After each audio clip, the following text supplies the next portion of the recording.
You can take the couch. Your sister gets the guest house, Mom said, without even looking at me. I just landed after a red-eye flight. My luggage was still in the trunk. My back still sore from paying their mortgage. But sure, the couch. That was 6 months ago. Tonight, the lights were low. The chandeliers glowed like they knew a secret. And the mayor, tux pressed, voice booming, stepped up to the podium. Please welcome, he said, adjusting the mic. Our youngest multimillionaire tycoon, the woman behind the skyline's newest legacy. The crowd turned as one. Mom lifted her wine, then dropped it. The glass shattered. My sister froze. Mouth parted. Still. Pale. Because the woman walking toward the stage, wearing the emerald gown they said I couldn't afford, was me, standing in the ballroom of a house I owned. My name is Rain. And if you think you know how this ends, stay tuned. What happens when the girl they left on the couch buys the whole damn living room? I didn't want revenge. I wanted respect. But when they made it clear I didn't belong, I stopped asking. Mom always called my startup that little internet thing. Dad never asked what I did, just what I could send. And my sister? She wore entitlement like perfume. But I learned early. Being underestimated is a weapon. And I sharpened it every time they looked through me. So when the city awarded me Young Visionary of the Year, I made sure the gala was held in the estate I bought 2 months ago. Quietly. In cash. The same estate where my parents had once banned me from hosting parties. Now, my name echoed through the marble halls. The guests stood for me. And my family? They were seated, in silence. But that was just the opening act.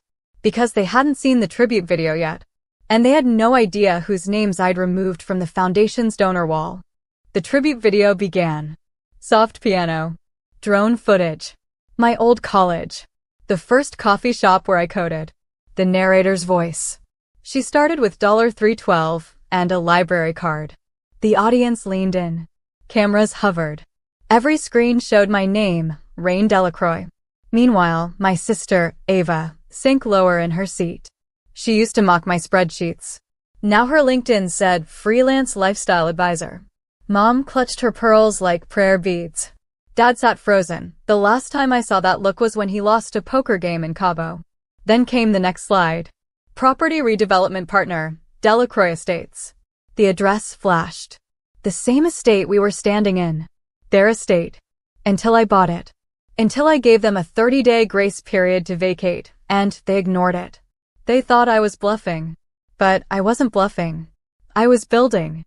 A new elevator had been installed. The wine cellar was restocked with French imports. Their portraits were taken down. My art hung in their place. The mayor raised his glass. To vision. To resilience. To rain. The crowd toasted. I stayed still. Ava's voice reached me from 2 tables away. She didn't tell us she was the buyer. Wrong. I had. Through an anonymous LLC. 3 times. They ignored the letters. Said it was scam mail. So I waited. Waited until the papers were signed. Until the cameras were rolling. Until the whole city saw the new plaque by the main gates. Delacroix Estate, reimagined. Now, Mom couldn't even find the guest bathroom. I stood at the top of the grand staircase, looking down at the people who told me I wasn't built for greatness. And suddenly, the couch didn't feel so far away. Only this time. I wasn't lying on it. They were. The night ended in flashbulbs and polite applause. But behind the velvet curtains, the tension snapped like a wire under strain. Mom cornered me near the valet booth. Her tone was a mix of wounded pride and Chardonnay. Why didn't you tell us that this was you? I looked her in the eye. I did. She blinked. No, I mean really tell us. You mean warn you, I said. So you could lie, spin it, or make me feel guilty for growing. Ava stomped up behind her, heels clicking too fast. Okay, Rain, congrats on your little show. But this isn't your story to hijack. That made me pause. Because for years, they made me feel like I didn't belong in their story. I was the afterthought. The backup sibling. The one who ate last, slept on floors, and paid full rent when they called it family contribution. So I stepped closer. I didn't hijack the story, I said quietly. I just started writing my own chapter. And unfortunately for you, it sold out. They stood frozen, just like they had in that ballroom. Only this time, there was no audience. I turned and got in my car. The same one they used to tease me about when it rattled and coughed down their driveway. Now it purred, blacked out, polished, leased under my holding company. I pulled away without another word. But I wasn't done. The next morning, I scheduled a delivery to their apartment. A modest 2-bedroom I'd rented for them 6 weeks ago, once the eviction was legally finalized. Inside the package, a couch, a printed copy of my gala speech, and a key, with a note. This time, the couch is yours. Enjoy the view, it's all you're getting. They didn't respond. But I saw Mom repost an old baby photo of me later that week. Caption, so proud of our Rain. Always knew she'd shine. History rewritten in real time. But I kept screenshots of the texts, the exclusions, the rent receipts, the birthdays they missed because Ava had a thing. And now I had a platform. And I wasn't done using it. The podcast invite came a week later. Women Who Build Empires, 2.3 million subscribers. They wanted to feature me. I agreed. Not because I needed more exposure, but because stories matter and mine had always been buried under theirs. The host leaned in mid-interview, her voice velvet smooth. So, Rain, what fueled your rise? I paused, then said, rejection, humiliation. Being the backup plan, or not even part of the plan. She smiled like she knew. And then I told the couch story. Verbatim. Her eyes widened. The team behind the glass lost it, gasps, laughter, someone whispered, damn. That clip? 3.2 million views by morning. Comments rolled in like thunder. The audacity of giving her the couch? She turned pain into power. Respect. Tag someone who underestimated you, and thank them. A week later, I launched the Couch Fund, a startup grant for women founders who were always given less. Couches, closets, corners. But who were building anyway? We got over 8,000 applicants in 3 days. The press jumped on it. And when Forbes called me the architect of the rebuild era, I smiled. Because I'd rebuilt everything. From the dust they left me in. Then came the phone call. Blocked number. But I knew the voice. Rain, it's Dad. Silence. Then, I saw the podcast. Look, we were wrong. I was wrong. But you can't just erase us. I said nothing. You're still our daughter. I waited. Then replied, you only say that when I'm winning. Click. No anger. No tears. Just closure. Delivered like a signature at the end of a lease. That night, Ava posted an Instagram story. A mirror selfie with the caption, some of us take the high road. I reshared it. Added just 2 words. Some of us build it. And the internet? Ate it up. Ava tried damage control. She called a few PR friends, spun up a blog post titled, Why My Sister's Success Inspires Me. She used words like legacy and empowerment. As if she hadn't once said, Rain's good with laptops, but she's not really a leader. Nice try. But people don't forget viral humiliation. Especially not when the receipts live online forever. I didn't clap back. Didn't post a reply. I let the silence eat at her louder than any statement could. Instead, I focused on the Couch Fund. The finalists were announced in a live ceremony. We gave out $500,000 in seed money. The final recipient? A 21-year-old Black woman from Chicago who built an app from a laundromat Wi-Fi connection. She cried as I handed her the check. That night, Forbes ran the headline. From couch to queenmaker, Rain Delacroix is building an army. Mom sent a group text. Mom, proud of you, honey. Can we talk? Ava, same. Dinner. I ignored it. But I wasn't cruel. I just wasn't their daughter anymore. Not the one they'd boxed into background noise. Instead, I sent them each a framed photo. Me, standing on the gala stage. The mayor behind me. Their faces in the front row stunned, small, and blurred by the lights. The plaque underneath read, Respect isn't owed. It's earned. No card. No return address. Just impact.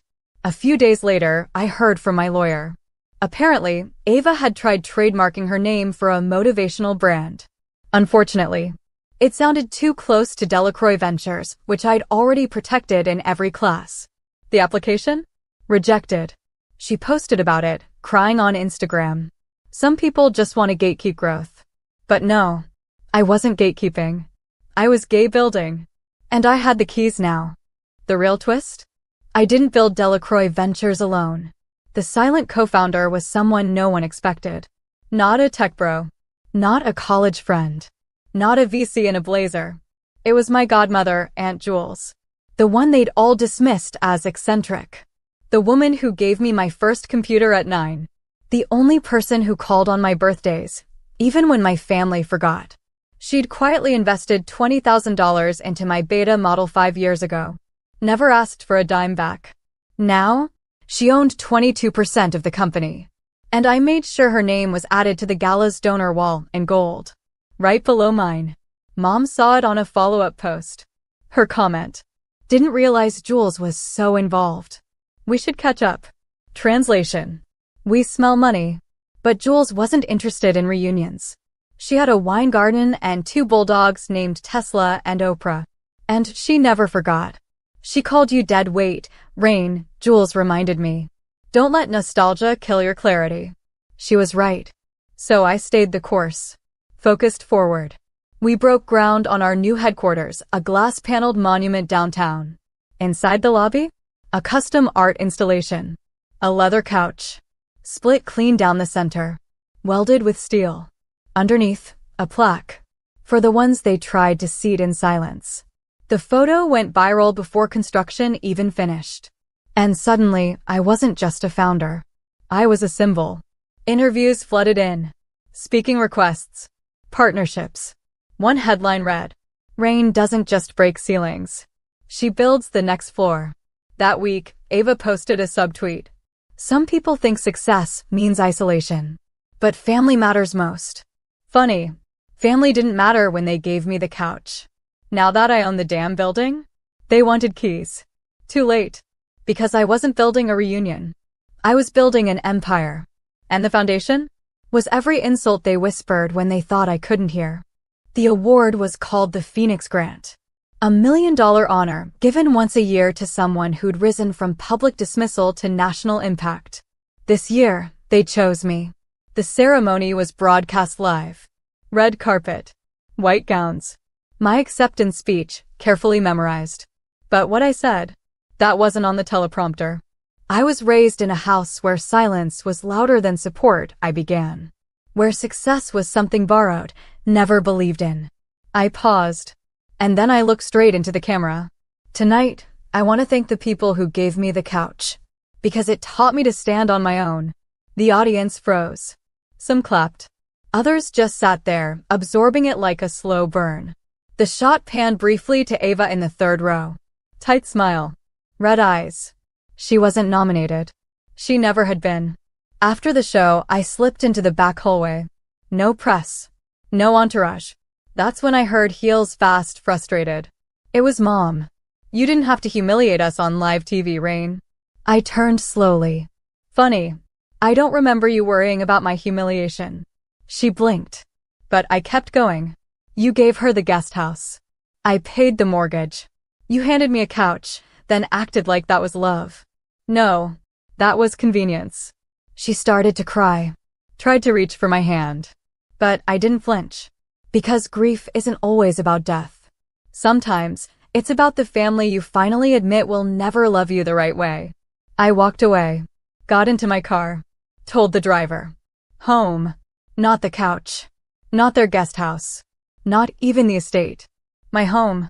A glass-walled penthouse overlooking the city I once watched from the shadows. Inside, on my bookshelf, sat a framed quote. When they seat you low, stand taller. Below it? The couch key they gave me encased in gold.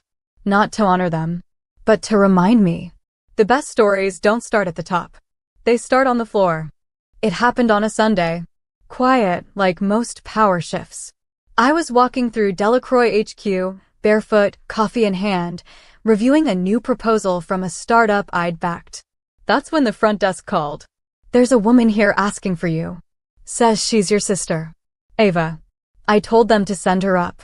She walked into my office, not dressed for Instagram, no filters, no front. Just Ava. Raw. Small. I lost the apartment, she said softly. Her voice cracked. I tried to start my own thing. No one believed in me. I looked at her. The same girl who once snatched my blouse before a college interview. The one who used my car, my card, my ideas, and gave me crumbs. Now, she needed me. But I didn't say yes. Didn't say no. I said, what do you have to offer? She blinked. What? You want help? That's fine. But we don't do handouts here. We do work. Real work. Her face hardened. But I'm your sister. And I was your backup plan, I said. She didn't reply. She left quietly. And I let her go, not out of cruelty, but clarity. Because healing doesn't mean reopening doors. It means locking the ones that nearly destroyed you. Later that week, I gave a TED Talk. The final slide behind me? A single image.